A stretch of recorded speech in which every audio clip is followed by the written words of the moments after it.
Bayar 1 miliar biaya pesta ulang tahun ibu mertuaku dengan perhiasan warisan ibumu. Atau kau bukan lagi menantu di rumah ini? Malam itu, suami saya mendorong saya keluar dari pesta megah itu. Melempar koper saya ke halaman seperti membuang sampah. Tanpa satu kata pun, saya pergi. Namun pesta itu mendadak sunyi. 3 jam kemudian, mereka berlari mengejar saya ke gerbang dengan wajah pucak pasi, memohon agar saya kembali. Halo, sahabat kisah. Selamat datang kembali di kanal Cerita Kita. Sebelum kita mulai, tuliskan dari kota mana kalian menonton di kolom komentar. Jangan lupa tekan tombol like dan subscribe, ya. Dukungan kalian membuat kanal ini terus hidup dan bisa menyajikan kisah yang lebih menyentuh. Terima kasih sudah menemani. Nama saya Maharani, 32 tahun. Selama 3 tahun terakhir, saya memerankan peran tersulit dalam hidup saya, yaitu menjadi seorang istri yang sederhana, lemah, dan tak berdaya di mata keluarga besar suami saya. Tidak ada yang tahu satu rahasia. Di balik daster katun lusuh dan wajah tanpa riasan ini, saya adalah pemegang kendali utama sebuah konsorsium acara mewah. Sebuah jaringan yang mengatur pesta para pejabat, sosialita, dan pengusaha besar di kota ini. Saya sengaja memilih jalan ini. Saya ingin menguji satu hal yang tidak bisa dibeli dengan uang, yaitu ketulusan cinta damar suami saya. Namun seiring waktu, saya sadar, topeng yang saya pakai justru memancing monster keserakahan keluar dari sarangnya. Sore itu, saya sedang mengaduk teh herbal di dapur yang pengap untuk ibu mertua saya, Bu Wulandari. Pikiran saya melayang. Betapa rendahnya mereka menilai saya, hanya karena saya tidak pernah memamerkan apapun. Langkah kaki yang berat dan angkuh terdengar mendekat. Bunyi sepatu hak tinggi Bu Wulandari beradu dengan lantai marmer. Irama itu selalu membuat dada saya sesak, bukan karena takut, melainkan karena muak. Beliau berdiri di ambang pintu dapur, tangannya bersedekap, menatap saya dari ujung rambut hingga ujung kaki dengan pandangan merendahkan. Pandangan yang sudah menjadi makanan saya sehari-hari baginya.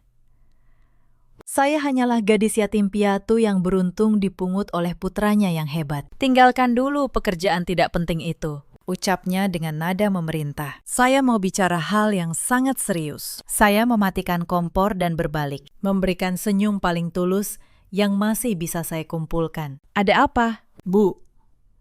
Apakah ada yang kurang untuk persiapan pesta besok? Tanya saya dengan suara lembut. Bu Wulandari mendengus, lalu melangkah masuk ke dapur yang sempit itu. Pesta ulang tahun saya yang ke-60, besok harus jadi pembicaraan seluruh kota, katanya.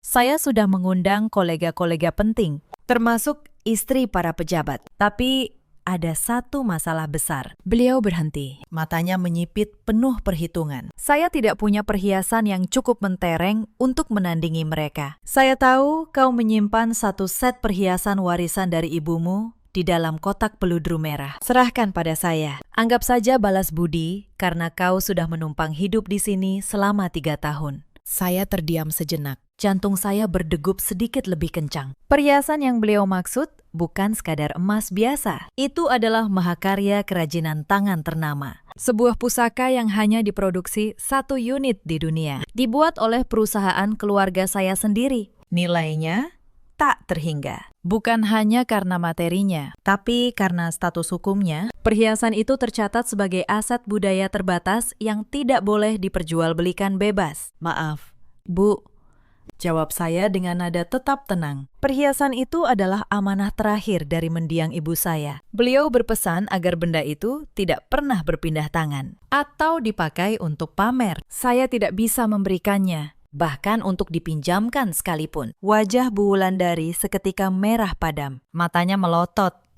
seolah saya baru saja melakukan dosa besar. Apa kau bilang? Amanah, desisnya.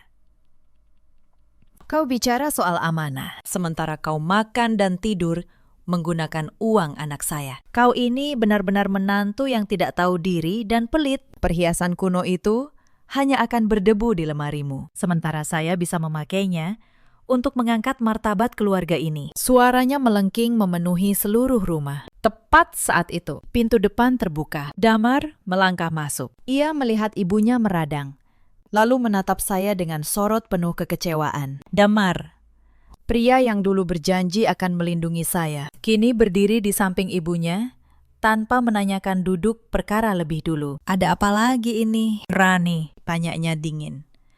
Kenapa kau membuat ibu berteriak-teriak sore-sore begini? Apa sulit bagimu menjadi istri yang tidak merepotkan? Bu Wulandari langsung mengadu dengan nada yang dibuat sedih. Damar, lihatlah istrimu ini. Ibu hanya ingin meminjam perhiasannya untuk pesta besok, supaya kita tidak malu di depan tamu-tamu terhormat. Tapi dia malah menceramahi ibu soal amanah. Padahal biaya pesta 1 miliar itu saja, kita masih harus memutar otak untuk menutupinya. Damar menghela napas panjang, lalu berjalan mendekati saya. Ia memegang pundak saya, tapi tidak ada kehangatan di sana. Rani, dengarkan saya.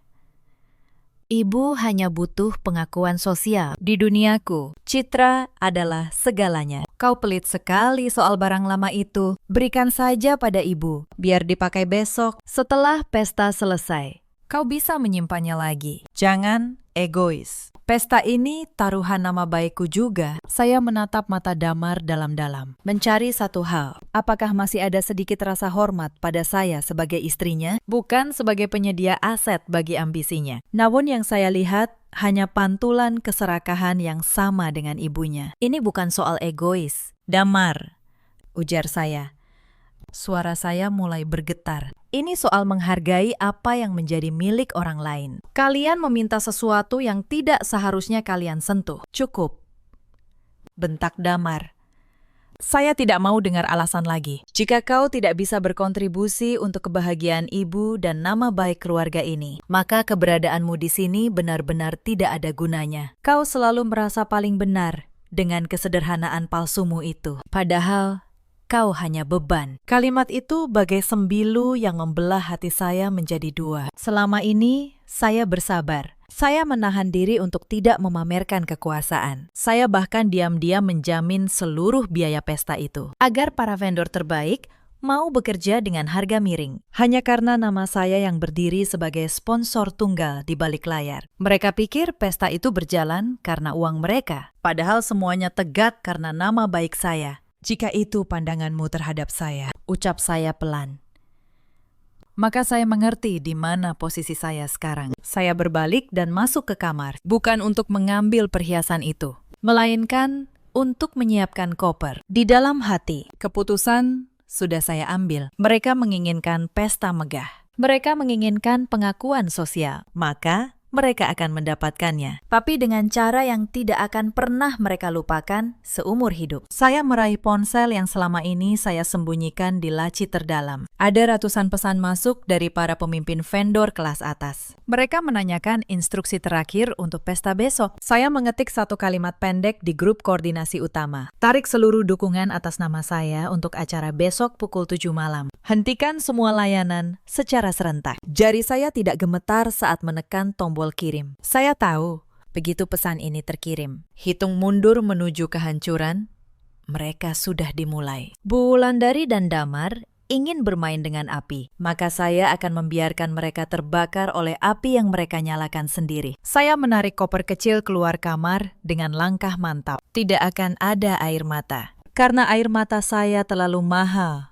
untuk orang-orang yang hanya mencintai bayang-bayang. Suasana di ruang tengah terasa mencekam. Bu Wulandari berdiri di dekat sofa beludru merahnya, sementara Damar mematung di dekat meja makan, dengan sisa amarah yang menggantung di wajahnya. Melihat koper di tangan saya, tawa hambar keluar dari mulut ibu mertua saya. Beliau tidak terkejut, tidak pula merasa bersalah. Wajahnya justru memancarkan kepuasan. Seolah baru saja memenangkan pertandingan besar melawan musuh yang tak berarti. Jadi kau mau mengancam kami dengan drama pergi dari rumah? Ejek Bu Wulandari sambil melipat tangan di dada. Silakan saja, Rani. Jangan kira dengan membawa koper itu, saya akan berlutut memohon agar kau tetap tinggal. Tanpa perhiasan warisan itu, kau tidak ada bedanya dengan pembantu yang saya sewa lewat agen murahan. Pergi sana.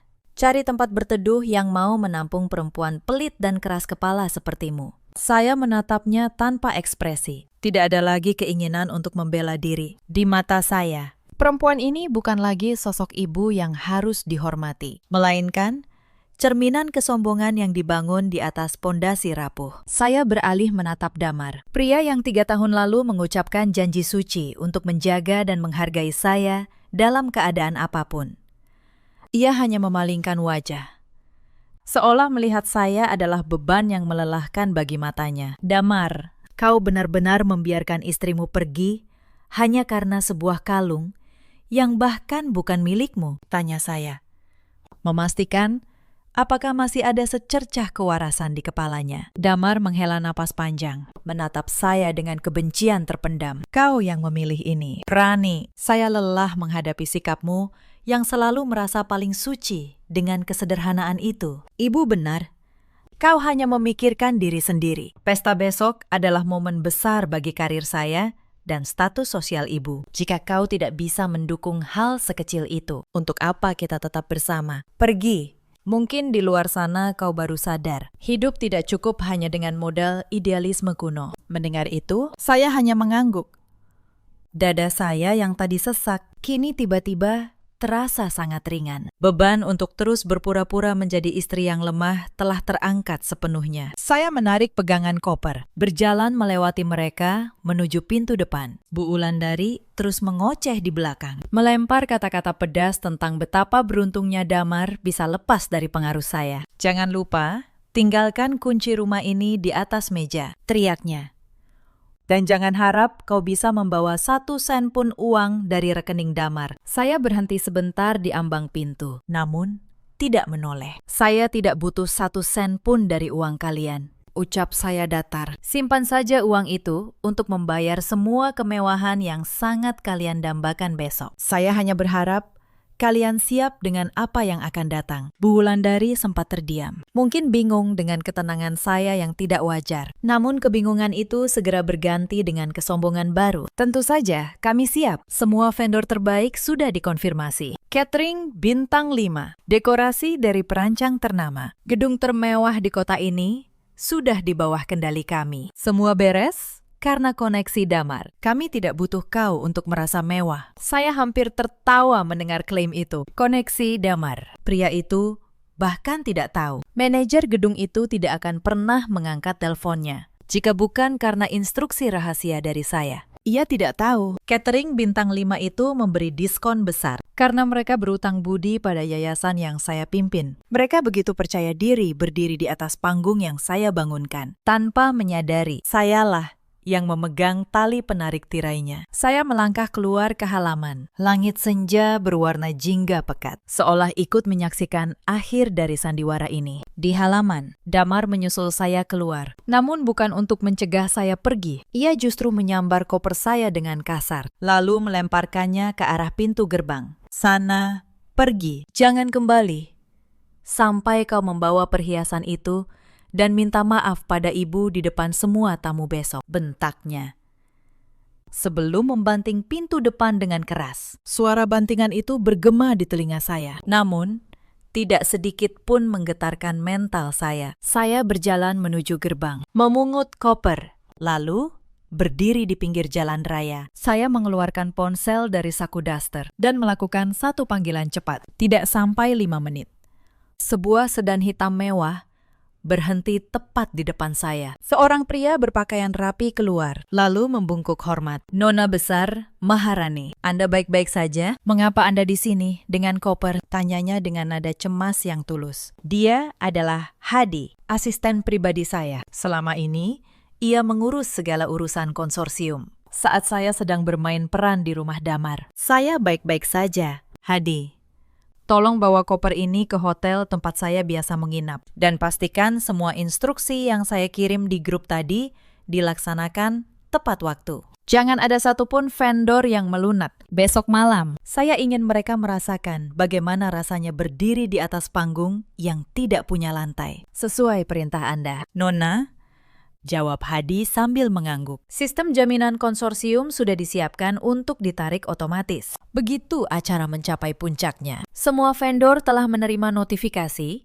bahwa jaminan atas nama Anda akan dicabut karena pelanggaran etika oleh pihak penyelenggara. Saya masuk ke dalam mobil, merasakan jok kulit yang nyaman dan aroma kemewahan yang selama ini saya tinggalkan demi sebuah cinta yang ternyata palsu. Saat mobil mulai melaju, saya melihat siluet rumah Damar dari kaca spion. Tampak begitu kecil dan rapuh. Di dalam sana, mereka mungkin sedang merayakan kepergian saya, tanpa menyadari. Esok hari mereka akan memohon-mohon pada saya di depan gerbang yang sama. Pikiran tentang perhiasan warisan ibu saya kembali muncul. Jika saja mereka tahu. Benda itu tercatat sebagai aset budaya terbatas yang diawasi ketat oleh otoritas seni. Mereka mungkin akan gemetar jika Bu Wulandari benar-benar memakainya. Detektor di pintu masuk gedung akan langsung berbunyi, dan saya justru menyelamatkan mereka dari masalah hukum dengan menolak memberikan perhiasan itu. Tapi keserakahan telah membutakan mata hati mereka. Malam itu saya tidur nyenyak di kamar presidensial sebuah hotel bintang 5, membiarkan mereka menikmati mimpi indah terakhir sebelum fajar membawa tagihan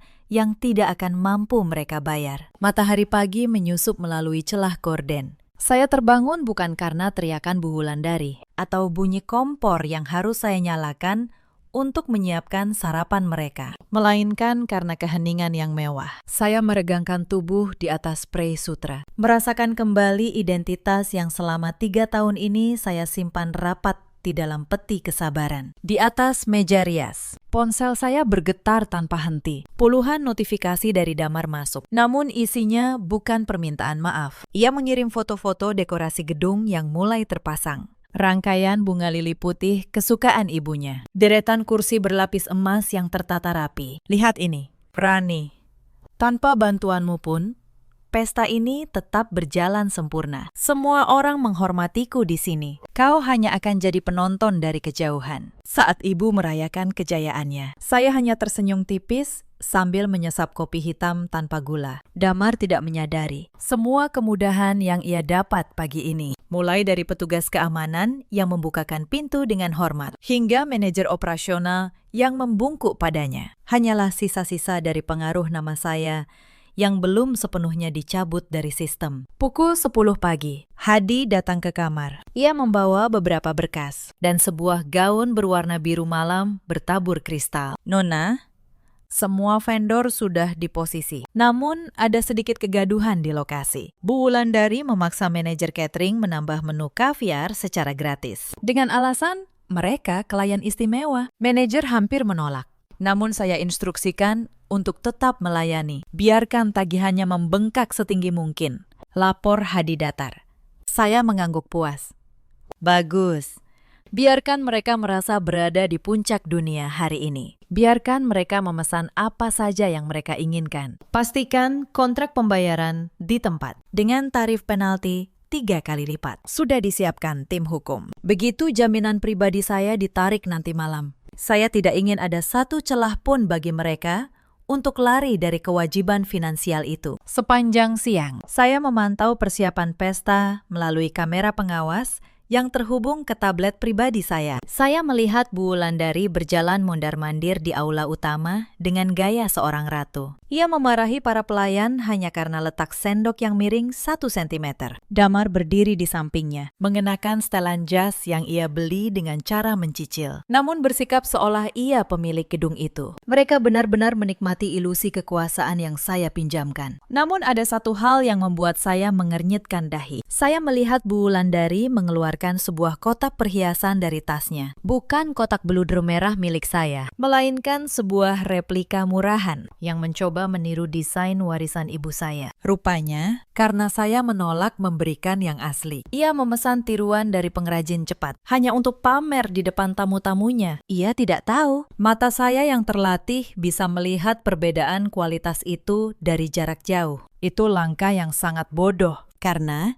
di antara tamu undangan nanti, ada beberapa kolektor perhiasan asli yang merupakan rekan bisnis saya. Memakai barang tiruan di pesta mewah adalah bunuh diri sosial yang lebih kejam daripada menjadi miskin. Menjelang sore, suasana di grup koordinasi vendor mulai memanas. Beberapa manajer keuangan vendor mempertanyakan validitas kartu kredit Damar yang dipakai sebagai cadangan. Tentu saja, limit kartu Damar tidak akan mampu menutupi biaya dekorasi bunganya saja. Nona, Sistem pembayaran jaminan akan melakukan pengecekan otomatis pukul 7 malam.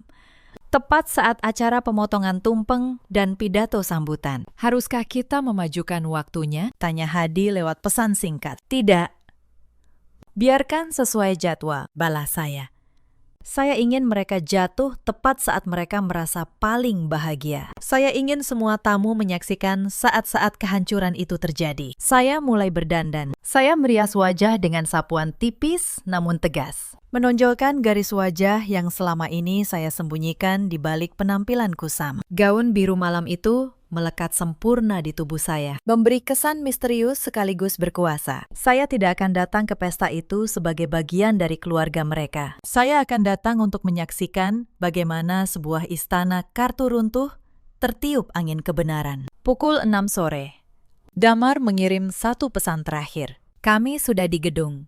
Tamu-tamu mulai berdatangan. Kau pasti menyesal sekarang. Meringkuk sendirian di entah mana. Sementara kami sedang menikmati malam paling gemilang dalam sejarah keluarga ini. Jangan pernah bermimpi untuk kembali. Saya tidak membalas. Saya meletakkan ponsel di atas meja, lalu berdiri di depan cermin besar. Malam ini, Maharani sang istri yang tertindas akan mati. Dan Maharani, sang pemilik konsorsium, akan mengambil kembali ruangnya. Saya melangkah keluar kamar dengan anggun, diikuti dua pengawal berpakaian preman yang akan menjaga saya dari kejauhan. Di dalam lift, menuju lobi, saya melihat bayangan diri saya sendiri. Asing bagi diri yang selama 3 tahun ini bersabar. Namun saya merasa lebih hidup dari sebelumnya. Iring-iringan mobil hitam sudah menunggu di luar hotel. Saya masuk ke kursi belakang, menutup pintu dengan bunyi yang mantap. Ke lokasi acara, perintah saya. Sepanjang perjalanan, saya melihat lampu-lampu kota berkelap-kelip, seolah ikut menghitung mundur menuju pukul 7 malam. Saya membayangkan wajah Bu Wulandari saat menyapa tamu-tamunya dengan senyum bangga, tidak menyadari dalam hitungan jam. Senyum itu akan membeku menjadi rasa malu yang abadi. Saat mobil mendekati gedung, saya melihat kemacetan kecil yang disebabkan oleh mobil-mobil mewah para tamu. Damar benar. Ia berhasil mengundang orang-orang penting, namun ia lupa, orang-orang penting itu adalah orang yang paling cepat berpaling saat mencium bau kegagalan. Saya meminta sopir memarkir mobil di area khusus yang tersembunyi. Saya akan menunggu di sana, memantau dari kejauhan, sampai saat yang tepat untuk menampakkan diri. Jarum jam menunjukkan pukul 6.45. 15 menit lagi, sistem akan melakukan pengecekan, dan jaminan saya akan lenyap. Panggung sudah siap. Para aktor sudah berada di posisi, dan saya siap memberikan tepuk tangan terakhir untuk pertunjukan kebodohan yang luar biasa ini. Lampu gantung kristal di aula utama berpijar dengan kemilau yang hampir menyilaukan. Aroma ribuan tangkai bunga lili dan mawar import memenuhi ruangan, menciptakan atmosfer kemewahan yang sempurna. Bu Wulandari berdiri di tengah aula, mengenakan gaun merah menyala, dengan replika perhiasan yang ia paksakan tampak asli di lehernya. Ia tertawa lebar, menyalami satu persatu tamu undangan. Di sampingnya, Damar berdiri dengan dada membusung, sesekali membetulkan letak jam tangan bermereknya, yang sebenarnya masih ia cicil 2 tahun. Mereka tampak seperti penguasa malam itu, dikelilingi sanjungan yang selama ini mereka haus akan kemilaunya. Saya duduk di dalam mobil yang terparkir di sudut gelap, memantau segalanya melalui layar tablet. Saya bisa mendengar suara dari pengeras suara gedung. Damar baru saja memulai pidato pembukaan. Terima kasih kepada para tamu terhormat yang telah hadir. Malam ini adalah bentuk penghormatan saya kepada Ibu. Sosok yang membesarkan saya dengan segala kemewahan dan nilai-nilai luhur. Pesta ini adalah bukti bahwa keluarga kami selalu menjaga standar tertinggi dalam segala hal, ucap Damar. Disambut tepuk tangan meriah. Mendengar kata nilai-nilai luhur keluar dari mulut pria yang baru saja mengusir istrinya karena sebuah kalung, saya hampir tersedak tawa dingin. Nilai luhur apa yang ia maksud? Keserakahan, kebohongan, atau ketidakmampuan membayar piring makan mereka sendiri. Di layar, saya melihat manajer gedung, Pak Genta, berdiri di pojok ruangan dengan wajah mulai tegang. Ia memegang tablet yang terhubung langsung ke sistem keuangan pusat. Ia terus melirik jam tangannya, menunggu instruksi. Tamu-tamu mulai dipersilakan menuju meja prasmanan. Hidangan laut terbaik dan daging wagyu kualitas tertinggi tersaji. Setiap piring yang mereka ambil memiliki harga fantastis. Dan setiap botol minuman yang dibuka adalah tagihan yang terus berjalan. Damar dan Bu Wulandari tidak sadar. Para vendor ini tidak bekerja berdasarkan deposit yang mereka bayarkan. Mereka bekerja karena ada dokumen jaminan konsorsium dari saya. Dokumen yang menyatakan seluruh kekurangan biaya akan ditanggung oleh penjamin anonim. Tanpa dokumen itu, vendor-vendor ini bahkan tidak akan mau menurunkan satu kursi pun di gedung ini. 5 menit menuju penarikan jaminan. Suara Hadi terdengar dari sambungan telepon di telinga saya. Beberapa vendor mulai menerima peringatan bahwa profil risiko klien telah berubah menjadi sangat tinggi. Apakah kita tetap pada rencana? Lanjutkan. Hadi, pastikan penarikan jaminan dilakukan tepat saat Bu Wulandari mulai memotong tumpeng utama. Saya ingin momentumnya benar-benar sempurna. Saya keluar dari mobil, membiarkan angin malam menyentuh kulit saya. Saya berjalan perlahan menuju pintu samping gedung, tempat yang tidak dilewati tamu biasa. Saya ingin cukup dekat untuk mendengar suara retakan pertama dari kebohongan mereka. Di dalam aula, Bu Wulandari sedang berbincang dengan seorang sosialita yang dikenal sebagai kolektor perhiasan. Saya melihat dari kejauhan bagaimana wanita itu menyipitkan mata, memperhatikan kalung di leher Bu Wulandari dengan raut penuh keraguan. Kalung yang unik. Bu, maaf jika saya salah. Bukankah desain teratai abadi ini seharusnya memantulkan cahaya spektrum biru pada berlian tengahnya? Kenapa yang ini tampak agak kusam? Tanya wanita itu dengan nada sopan namun menusuk. Wajah Bu Wulandari sempat menegang. Namun ia segera menutupi kegugupannya. Ini karena pencahayaan ruangan saja. Ini koleksi terbatas keluarga kami. Tidak semua orang bisa memahami keindahannya, sahutnya angkuh.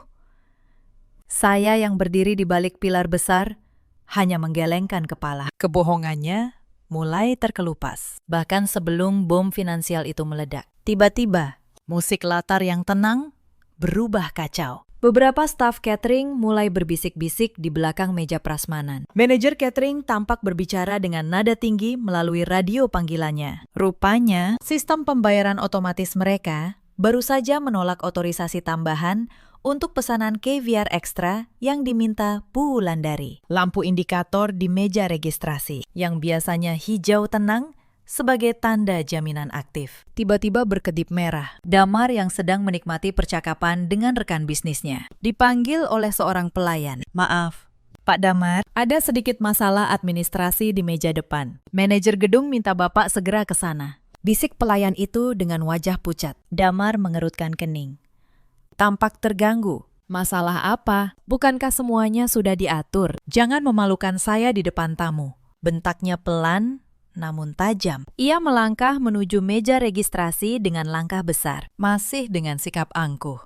Namun begitu ia melihat layar monitor yang menampilkan tulisan jaminan dibatalkan. Harap hubungi penjamin. Langkahnya terhenti. Wajahnya yang tadi kemerahan karena kegembiraan perlahan berubah putih pucat seperti kertas. Ia mencoba menekan-nekan tombol di mesin gesek. Namun mesin itu hanya mengeluarkan bunyi panjang yang menandakan penolakan total. Di saat yang sama, Bu Wulandari berdiri di atas panggung kecil, bersiap memotong tumpeng sebagai puncak acara. Ia memegang pisau dengan tangan gemetar karena antusiasme. Sementara lampu sorot fokus sepenuhnya padanya. Dan sekarang, saatnya kita merayakan keberhasilan dan kemuliaan keluarga ini. Seru pembawa acara penuh semangat. Namun, tepat sebelum pisau menyentuh tumpeng, musik tiba-tiba mati total. Aula yang tadinya riuh mendadak sunyi senyap, hanya menyisakan suara pendingin ruangan yang mendesis. Saya melangkah keluar dari balik pilar, berdiri di area remang-remang, namun cukup untuk melihat kepanikan yang merayap di wajah Damar. Jam di tangan saya menunjukkan pukul 7 tepat. Detik ini juga, mereka bukan lagi tamu istimewa, melainkan debitur bermasalah yang terjepit di tengah pesta mewah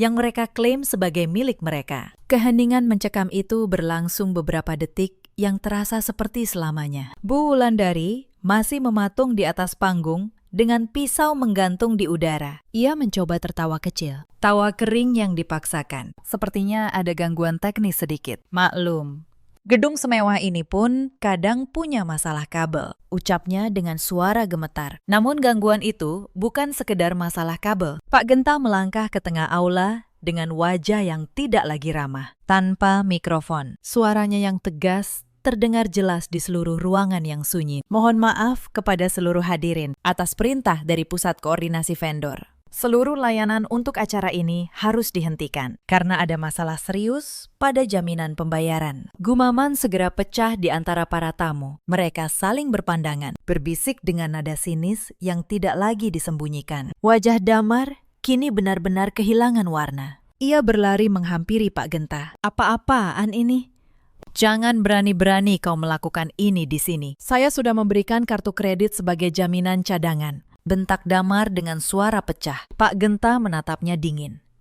Tatapan yang biasa diberikan kepada seseorang yang tidak lagi punya nilai tawar. Pak Damar, kartu kredit Anda ditolak sistem karena limit tidak mencukupi. Lebih penting lagi, penjamin utama yang selama ini menanggung seluruh operasional acara ini baru saja mencabut mandatnya 1 menit yang lalu. Tanpa jaminan itu, sesuai kontrak, kami wajib menghentikan seluruh layanan. Bu Wulandari turun dari panggung dengan langkah gontai. Hampir tersandung gaun merahnya sendiri. Penjamin utama. Apa maksudmu? Anak saya pengusaha sukses. Dia yang membayar semua ini. Teriaknya sambil menunjuk-nunjuk wajah Pak Genta. Siapa yang kau maksud dengan penjamin itu? Pasti ada kesalahan sistem. Di sudut ruangan, para pelayan catering mulai bertindak dengan efisiensi yang mengerikan. Mereka menarik kembali piring-piring yang belum disentuh, menutup botol-botol minuman mahal yang baru saja dibuka. Beberapa dekorator mulai melepas rangkaian bunga di sudut ruangan. Pusat pesta yang tadinya hangat dan megah, tiba-tiba berubah menjadi medan penyitaan harta benda. Damar mengeluarkan ponselnya,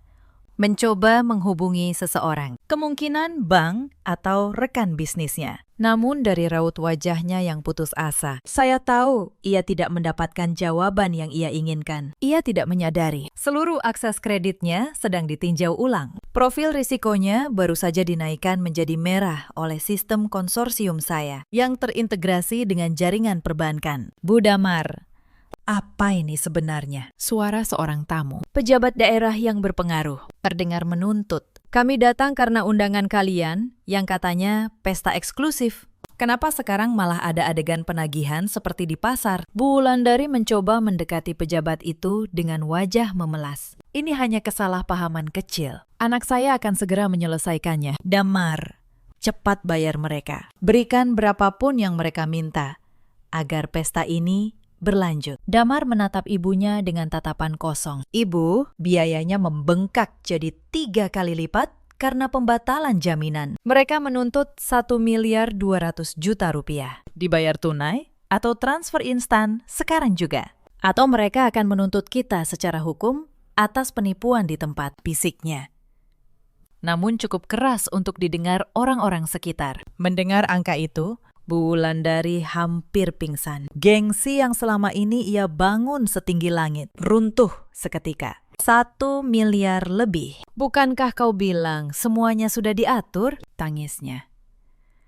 Bukan karena sedih, tapi karena malu yang luar biasa. Ia meraba lehernya, teringat kalung tiruan yang ia kenakan. Kolektor perhiasan yang tadi meragukan kalungnya kembali mendekat dengan senyum merendahkan. Sepertinya bukan hanya jaminannya yang bermasalah, Bu, tapi perhiasannya pun palsu. Sungguh malam yang penuh kejutan. Cemoohan itu menjadi pemantik bagi tamu-tamu lain untuk mulai meninggalkan ruangan satu persatu. Mereka pergi sambil menggelengkan kepala, meninggalkan Bu Wulandari dan Damar yang berdiri di tengah reruntuhan impian mereka. Lalu layar proyektor raksasa yang tadinya menampilkan foto-foto masa muda Bu Wulandari tiba-tiba berkedip dan berubah menjadi latar hitam. Huruf-huruf putih muncul dengan tegas. Laporan pelanggaran etika penjaminan, penyalahgunaan kepercayaan dan tindakan pengusiran terhadap pihak penjamin. Di bawahnya, tertera rincian biaya yang harus dibayar tunai. Seluruh tamu yang belum sempat keluar,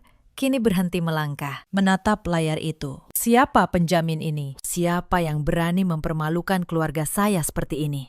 Teriak Damar sambil menunjuk layar. Ia seolah kehilangan akal sehat. Tiba-tiba lampu sorot utama yang tadinya mati mendadak menyala kembali, mengarah tepat ke pintu samping tempat saya berdiri. Cahaya itu begitu terang hingga orang-orang menyipitkan mata. Saya melangkah maju perlahan. Bunyi sepatu hak tinggi saya beradu dengan lantai marmer, menghasilkan klik-klik yang ritmis dan penuh wibawa. Gaun biru malam, saya berkilauan. Riasan tajam memberi kesan yang sangat berbeda dari sosok Maharani yang mereka kenal. Bu Wulandari adalah orang pertama yang menyadari kehadiran saya. Mulutnya menganga lebar, tangannya gemetar menunjuk ke arah saya. "Kenapa kau berpakaian seperti itu? Dari mana kau dapatkan gaun itu?" Suaranya parau, penuh ketidakpercayaan. Ia menatap saya seolah melihat hantu. Damar berbalik dan terpaku. Ia menatap saya dari ujung rambut hingga ujung kaki. Matanya menyiratkan campuran kemarahan, kebingungan,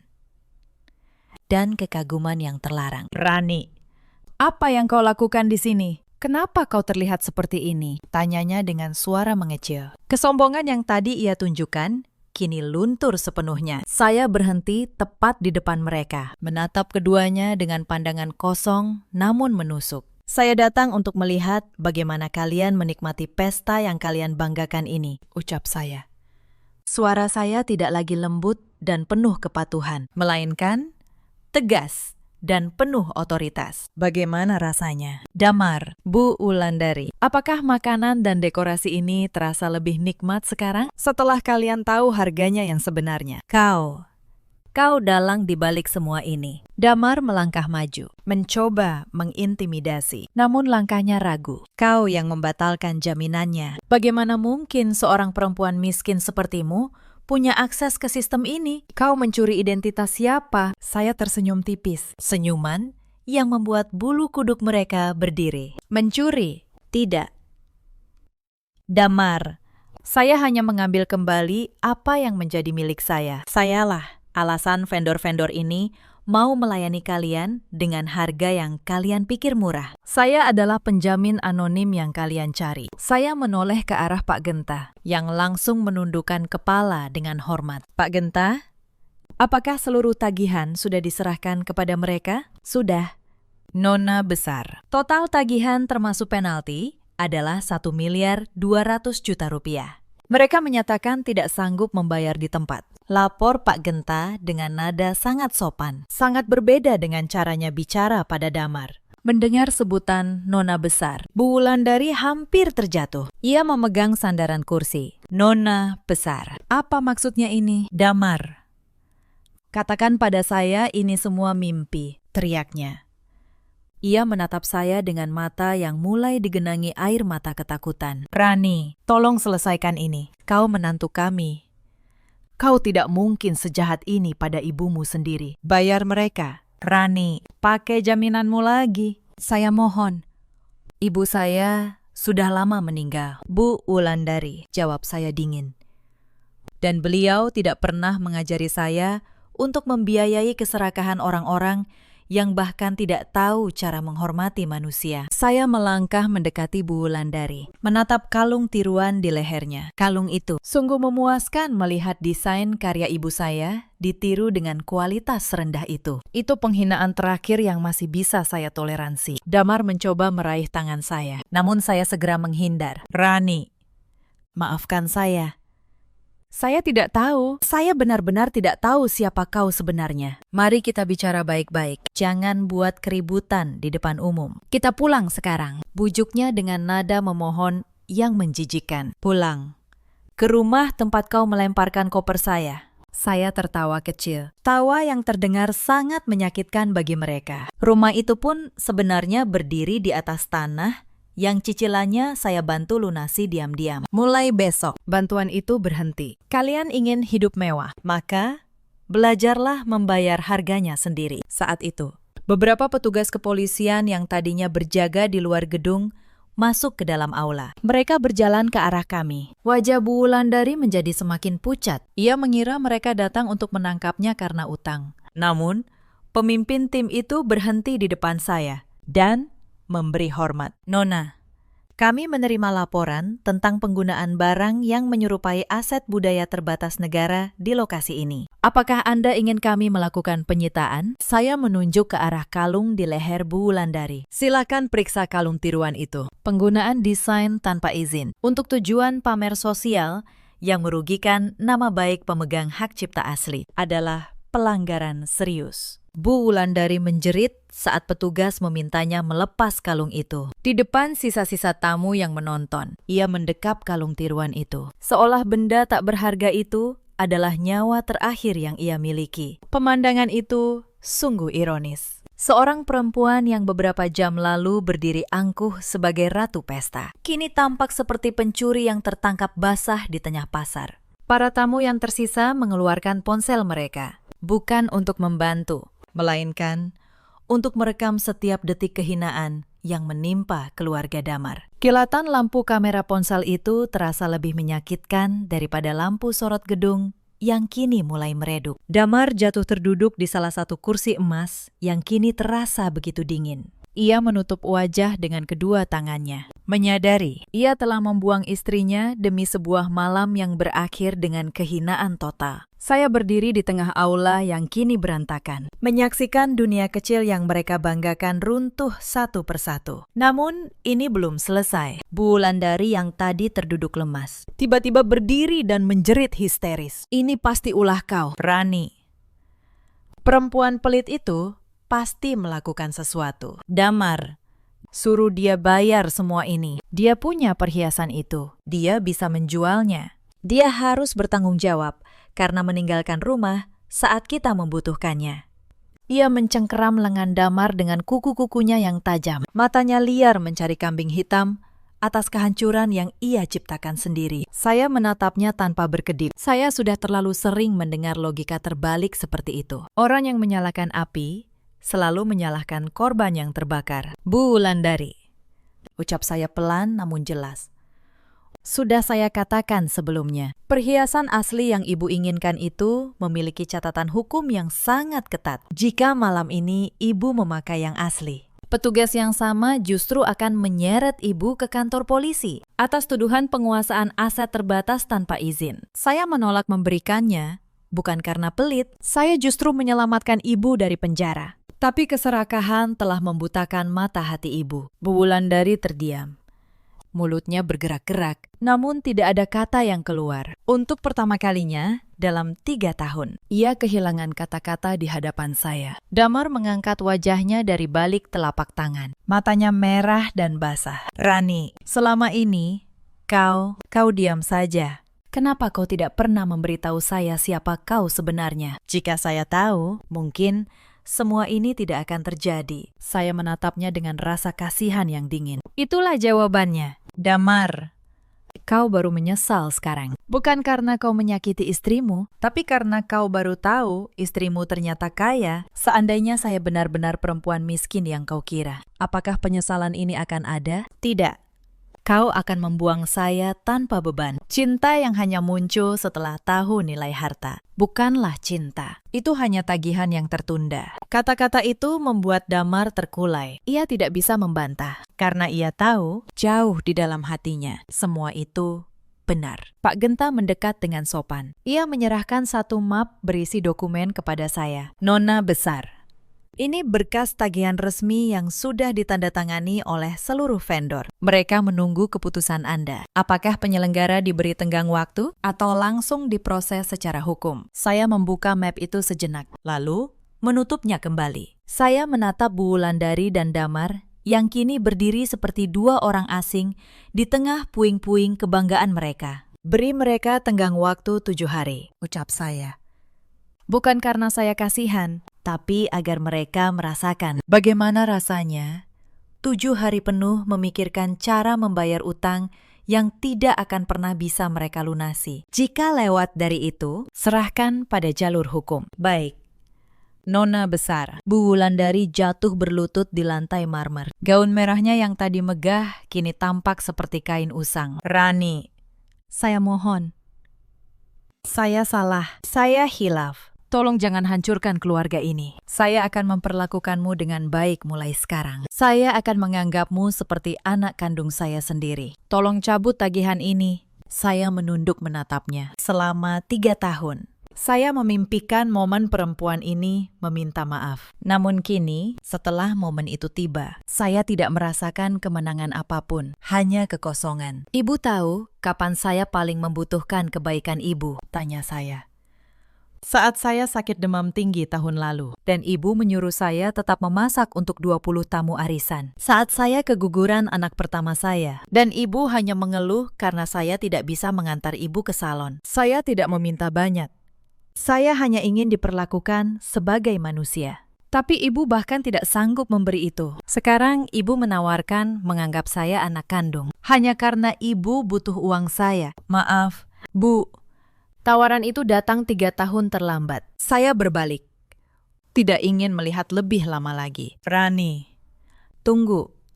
Damar bangkit dan mencoba mengejar. Namun 2 pengawal pribadi saya segera menghalangi langkahnya. Kita masih suami istri secara hukum. Kau tidak bisa pergi begitu saja. Saya berhenti. Lalu menoleh sedikit. Soal itu, Hadi sudah mengurusnya. Berkas gugatan cerai akan sampai di tanganmu besok pagi. Bersama dengan bukti-bukti pengusiran malam itu yang terekam jelas oleh kamera keamanan rumah. Kamera yang saya pasang sejak lama. Saya tidak akan menuntut harta Gonogini. Damar, karena tidak ada satupun harta di rumah itu yang benar-benar milikmu. Semuanya saya yang biayai diam-diam. Kau bebas mempertahankan rumah itu. Asal kau sanggup membayar cicilannya mulai bulan depan. Wajah Damar memucat untuk kesekian kalinya malam itu. Ia akhirnya benar-benar mengerti. Selama ini, ia tidak memiliki apapun. Bahkan, kemewahan yang ia banggakan hanyalah pinjaman dari perempuan yang ia hina sebagai beban. Saya melangkah menuju pintu utama. Sisa-sisa tamu menyibak, memberi jalan. Beberapa dari mereka yang mengenali saya sebagai pemimpin konsorsium membungkuk hormat. Orang-orang yang sama yang beberapa jam lalu menatap rendah keluarga Damar, kini menatap saya dengan rasa segan. Di luar gedung, angin malam terasa sejuk. Hadi sudah menunggu di samping mobil dengan pintu terbuka. Semua sesuai rencana. Nona, apakah Anda baik-baik saja? Saya berhenti sejenak, menengadah ke langit malam yang bertabur bintang. Saya baik-baik saja. Hadi, untuk pertama kalinya dalam 3 tahun, saya benar-benar baik-baik saja. Saya masuk ke dalam mobil. Saat mobil mulai melaju, saya melihat dari kaca spion. Gedung megah yang tadinya berkilau itu kini gelap. Lampu-lampunya dimatikan satu persatu oleh petugas. Seperti sebuah panggung yang tirainya akhirnya ditutup untuk selamanya. 6 bulan berlalu sejak malam itu. Hidup saya kembali ke jalurnya. Tidak ada lagi daster lusuh. Tidak ada lagi dapur pengap di pagi buta. Saya kembali memimpin konsorsium secara terbuka. Kembali menjadi maharani yang seutuhnya. Bu Wulandari dan Damar tidak mampu membayar tagihan dalam 7 hari. Kasus itu masuk ke jalur hukum. Rumah yang mereka banggakan akhirnya disita untuk menutupi sebagian utang. Bu Wulandari kini tinggal di sebuah rumah kontrakan kecil di pinggiran kota bersama Sasha, adik ipar saya, yang ternyata juga ikut menikmati uang yang selama ini saya alirkan diam-diam. Damar kehilangan pekerjaannya. Citra yang ia bangun setinggi langit hancur dalam semalam dan tersebar di seluruh media sosial. Rekaman kehinaan malam itu ditonton ribuan orang. Tidak ada lagi rekan bisnis yang mau bekerja sama dengan pria yang membuang istrinya sendiri demi sebuah kalung. Kabar terakhir, ia bekerja serabutan sambil mencicil sisa utang yang masih menggantung di namanya. Saya tidak pernah membalas dendam dengan tangan saya sendiri. Saya hanya berhenti menopang panggung yang selama ini saya bangunkan untuk mereka. Dan ternyata tanpa topangan itu, mereka memang tidak bisa berdiri sendiri. Suatu sore, saya sedang menikmati makan malam sederhana di balkon apartemen saya. Hanya ikan goreng, sayur asem, dan sambal terasi.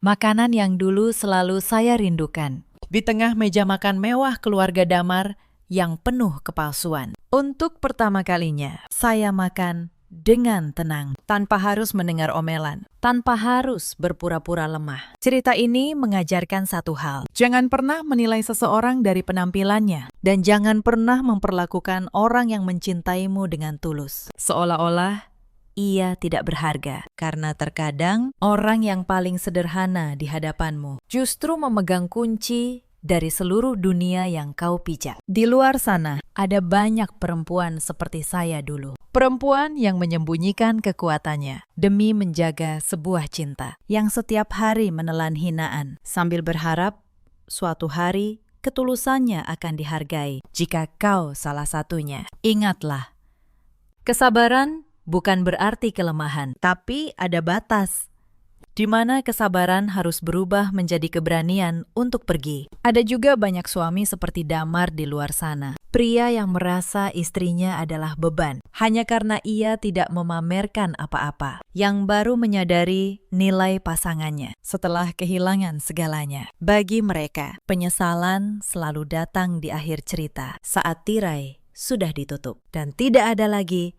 babak kedua. Dan ada pula para ibu mertua seperti Bu Wulandari yang mengira menantu adalah pelayan yang dibeli oleh anaknya, yang lupa bahwa setiap manusia memiliki harga diri yang tidak bisa diinjak selamanya. Keserakahan mungkin terasa manis di awal, tapi ia selalu berakhir dengan kehilangan yang tidak bisa dipulihkan. Saya tidak membenci mereka lagi. Saya hanya berhenti memberi tempat bagi mereka di dalam hidup saya. Karena dalam hidup, kita selalu punya pilihan. Pilihan untuk terus bersabar dalam kehinaan, atau pilihan untuk berdiri dan mengambil kembali kehormatan yang seharusnya menjadi milik kita. Saya memilih yang kedua, dan saya tidak pernah menyesalinya. Bagaimana dengan kalian?